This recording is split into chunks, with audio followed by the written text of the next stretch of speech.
கர்த்தருடைய பரிசுத்த நாமத்திற்கு மகிமுண்டாகட்டும். ஆண்டவராகிய இயேசு கிறிஸ்துவின் நாமத்தினாலே அன்பு கர்த்தருடைய பிள்ளைகளாகிய தங்கள் அனைவருக்கும் ஸ்வீட் ஊழியத்தின் சார்பாக வாழ்த்துக்களையும் ஸ்தோத்திரங்களையும் தெரிவித்துக் கொள்கின்றேன்.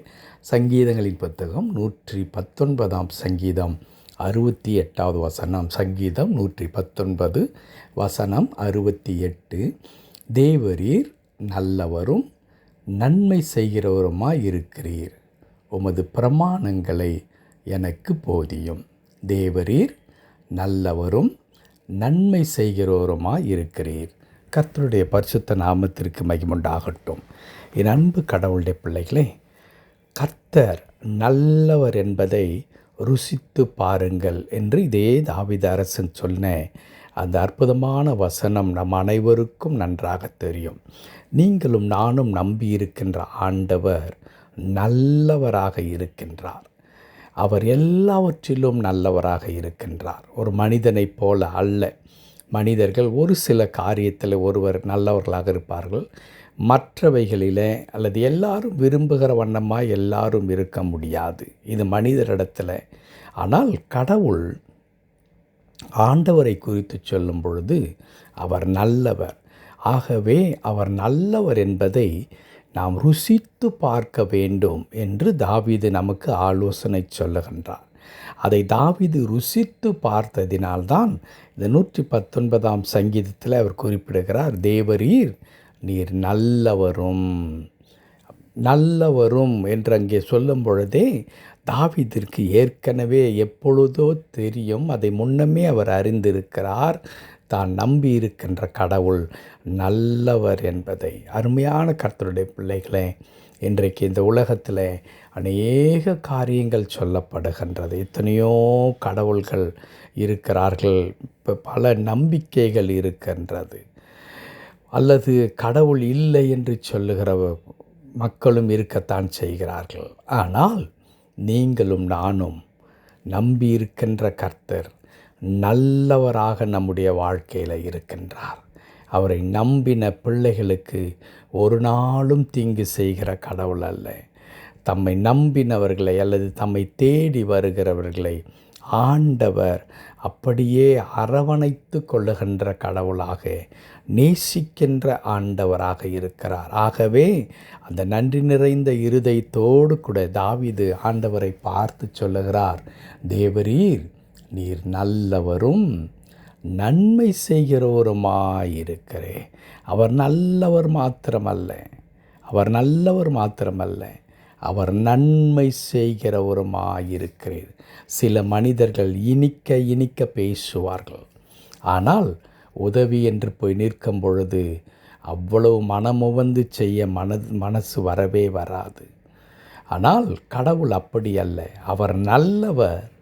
அவர் எவ்வளவுக்கு எவ்வளவு நல்லவராயிருக்கிறாரோ அவ்வளவு அவர் நன்மை செய்கின்ற ஆண்டவராக இருக்கின்றார். அந்த இரண்டுமே ஒன்றாக செல்லுகிறது. ஒன்றை விட்டு ஒன்றை ஆண்டவரிடத்தில் பிரிக்கவே முடியாது. அவர் நன்மை செய்கிறவராக இருக்கிறார் என்று மட்டும் நாம் பார்ப்போமானால், ஏன் அவர் நன்மை செய்கிறார்? அவர் நல்லவராக இருக்கிறார். அவர் நல்லவராக மட்டும்தான் இருக்கிறார் என்று பார்ப்போமானால், இல்லை, அவர் நல்லவராக இருக்கிறபடியினால் அவர் எல்லாருக்கும் நன்மை செய்கிறவராக இருக்கின்றார். என் அன்பு கடவுளுடைய பிள்ளைகளே, இந்த காலை நேரத்தில் நன்மை எதிர்பார்த்து காத்து கொண்டிருக்கிற நம்முடைய வாழ்க்கையில், ஆசீர்வாதங்களை எதிர்பார்த்து காத்து கொண்டிருக்கிற நம்முடைய வாழ்க்கையில் ஒரு மகிழ்ச்சியான காரியங்கள் என் வாழ்க்கையில் நடைபெற வேண்டும். என்னுடைய கண்ணீருக்கு, என்னுடைய அலைச்சல்களுக்கு, என்னுடைய துன்பத்திற்கு, என்னுடைய பாடுகளுக்கு, என்னுடைய வியாதிக்கு, என்னுடைய வறுமைக்கு ஒரு முற்றுப்புள்ளி வேண்டும். எவ்வளவு காலம் இனியாகிலும் நாங்கள் நிம்மதியாக இருப்பதற்கு ஆண்டவர் எங்களுக்கு இரக்கம் பாராட்ட வேண்டும் என்று சொல்லி ஆண்டவரை நோக்கி ஜெபித்து கொண்டிருக்கின்ற நம் ஒவ்வொருவருக்கும் கர்த்தருடைய வார்த்தை இந்த காலை நேரத்தில் மிக அற்புதமாய் சொல்லப்படுகிறது. நீங்கள் நம்பி காத்து கொண்டிருக்கிற கடவுள் நல்லவராக இருக்கிறார்.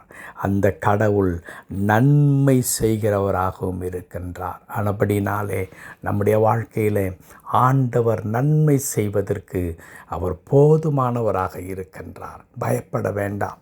நீங்களும் நானும் எதிர்பார்க்கிற நன்மைகளை செய்து முடிப்பது ஆண்டவருக்கு லேசான காரியம். ஆகவே தான் நிருபத்திலே நாம் படிக்கின்றோம், நன்மையான எந்த ஈவும் பூரணமான எந்த வரமும் ஜோதிகளின் பிதாவிடத்திலிருந்து இறங்கி வருகிறது. நம்முடைய வாழ்க்கையில் ஒரு நன்மை நடைபெற வேண்டுமென்றால் அது கடவுளிடத்திலிருந்து வரப்பெற வேண்டும்.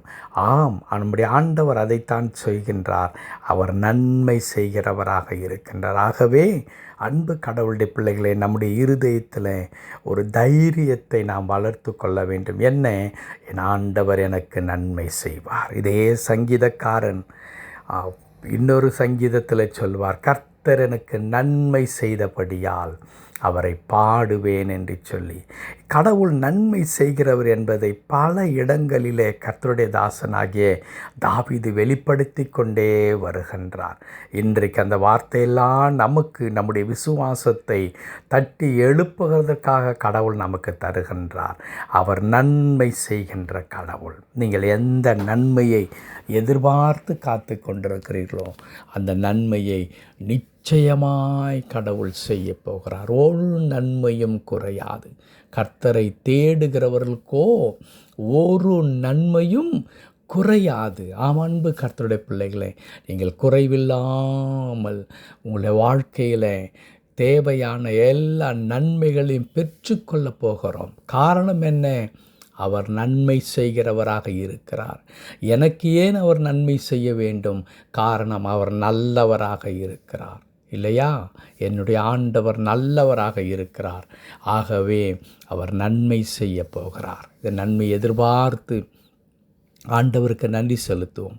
கட்டாயமாக ஒரு நன்மையும் குறையாது என்று எழுதியிருக்கிற வண்ணமாய் நீங்கள் உங்களுடைய வீட்டை தேடி பார்க்கும் பொழுது ஒரு குறைவு இல்லாதபடிக்கு, அது ஆரோக்கியத்தில், உங்களுடைய தொழிலில், உங்களுடைய பிள்ளைகளுடைய வாழ்க்கையில், உங்களுடைய சந்ததியாருடைய வாழ்க்கையில், பொருளாதாரத்தில் ஆண்டவர் ஒரு நன்மையை செய்ய போகின்றார்.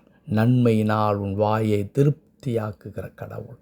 ஆம், அன்பு கர்த்தருடைய பிள்ளைகளே, நன்மை எதிர்பார்த்து காத்து கொண்டிருங்கிற ஒரு பிள்ளைகள் பெற்றோர் வரும்பொழுது, எனக்கு இதையெல்லாம் என் தந்தை வாங்கி கொண்டு வருவார், என் அம்மா இதையெல்லாம் வாங்கி கொண்டு வருவார்கள் என்று சொல்லி அவளோடு எதிர்பார்த்து காத்திருப்பார்களே, அதே வண்ணமாக ஆண்டவர் அனுப்ப போகிற நன்மைகளுக்காக நீங்கள் எதிர்பார்த்து கர்த்தரை துதிக்கும் துதியோடு காத்திருங்கள். கடவுள் கொடுக்கின்ற நன்மை அது ஏற்ற நேரத்தில் உங்களை வந்து சேரும். அது தாமதிப்பதும் இல்லை, அது முந்திக் கொள்வதும் இல்லை.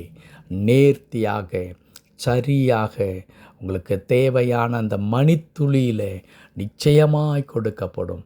அது உங்களுடைய கண்களுக்கு ஆச்சரியமாக இருக்கும். கவலைப்படாதீர்கள். ஆண்டவரை நோக்கி பார்ப்போமா?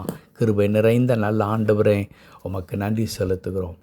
நன்மை செய்கிற கடவுளையா, தேவரீர் நல்லவரும் நன்மை செய்கிறவருமாயிருக்கிறேன். எங்கள் வாழ்க்கையில் ஒவ்வொரு நாளும் நன்மைக்காக எதிர்பார்த்து காத்து கொண்டிருக்கிறையா. ஆம், நன்மையினால் எங்கள் வாழ்வை ஆண்டவரே நீ நிரப்பி எங்களை திருப்தியாக்கி தொடர்ந்து ஆண்டவரே உம்மை துதிக்கிற பிள்ளைகளாக எங்களை மாற்றப் போகிறீர். அதற்காய் தோத்திரம். ஆண்டவரே, கண்ணீரும் ஆண்டவரே உபவாசமும் ஆண்டவரே மாறி கர்த்தாவை மகிழ்ச்சியை கேட்க செய்வீர். அதற்காக நன்றி செலுத்துகிறோம். சாம்பலுக்கு பதிலாக துதியை தரப்போகிறீர் கர்த்தாவே. அழுகைக்கும் கண்ணீருக்கும் பதிலாக இல்லை சிங்காசனத்தை நீர் தரப்போகிறீர். அதற்காக நன்றி செலுத்துகிறோம். அப்படி என்னோட இணைந்து ஜெபிக்கிற அன்பு கடவுளுடைய பிள்ளைகள் ஒவ்வொருவரும் இப்படி திருக்காரத்தில் தருகிறோம். தொடர்ந்து பொறுப்படுத்திக் கொள்ளும் மீட்பர் நாமத்தில் பிதாவே. ஆமென், ஆமென்.